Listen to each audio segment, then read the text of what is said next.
বেগম রোকেয়া দিবস উদযাপন উপলক্ষে আমি রোকেয়া প্রতিপাদ্যে অদম্য নারী সম্মাননা শীর্ষক কার্যক্রমের আওতায় খাগড়াছড়ি জেলা প্রশাসন, মহিলা বিষয়ক অধিদপ্তর, জাতীয় মহিলা সংস্থার যৌথ আয়োজনে ৩ নারীকে অদম্য নারী সম্মাননা সংবর্ধনা দেওয়া হয়েছে। মঙ্গলবার সকালে টাউন হল মিলনায়তনে অনুষ্ঠিত হয়। এ সময় উপস্থিত ছিলেন জেলা প্রশাসক মোহাম্মদ আনোয়ার সাদাত, পুলিশ সুপার মির্জা সায়েব মাহমুদ, মহিলা অধিদপ্তরের উপপরিচালক সুস্মিতা খিসা, অতিরিক্ত জেলা ম্যাজিস্ট্রেট ও উপপরিচালক হাসান মারুফ এবং বিভিন্ন অধিদপ্তরের প্রধানগণ সহ সংশ্লিষ্টরা উপস্থিত ছিলেন। এ সময় বিভিন্ন ক্যাটাগরিতে ৩ মহিয়সী নারীকে সম্মাননা স্মারক ও সনদ প্রদান করা হয়। সংবর্ধনা অনুষ্ঠানে অদম্য নারী সম্মাননা শিক্ষা ও চাকরির ক্ষেত্রে সাফল্য অর্জনকারী নারী রূপা মল্লিক রূপু, অর্থনৈতিকভাবে সাফল্য অর্জনকারী ফাতেমা খাতুন, সফল জননী নারী শান্তিপ্রভা চাকমা সংবর্ধনা পেয়ে অদম্য নারীরা বলেন, শত বাধা পেরিয়ে আজকের এই অবস্থানে এই সংবর্ধনা হোক প্রতিটি নারীর উৎসাহ ও অনুপ্রেরণার প্রতীক। অনুষ্ঠানে অতিথিরা বলেন, বেগম রোকেয়া অবরোধ প্রথা, অন্যদিকে অশিক্ষার অভিশাপ এমনকি সামাজিক পরিবেশে বেড়ে ওঠেন। নিজের আগ্রহে ও উদ্যোগে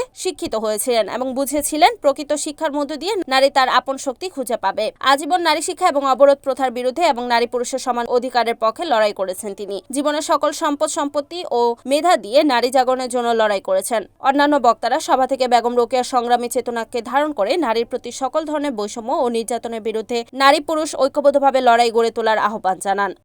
রিপোর্ট বিপ্লব তালুকদার, NNTV, খাগড়াছড়ি।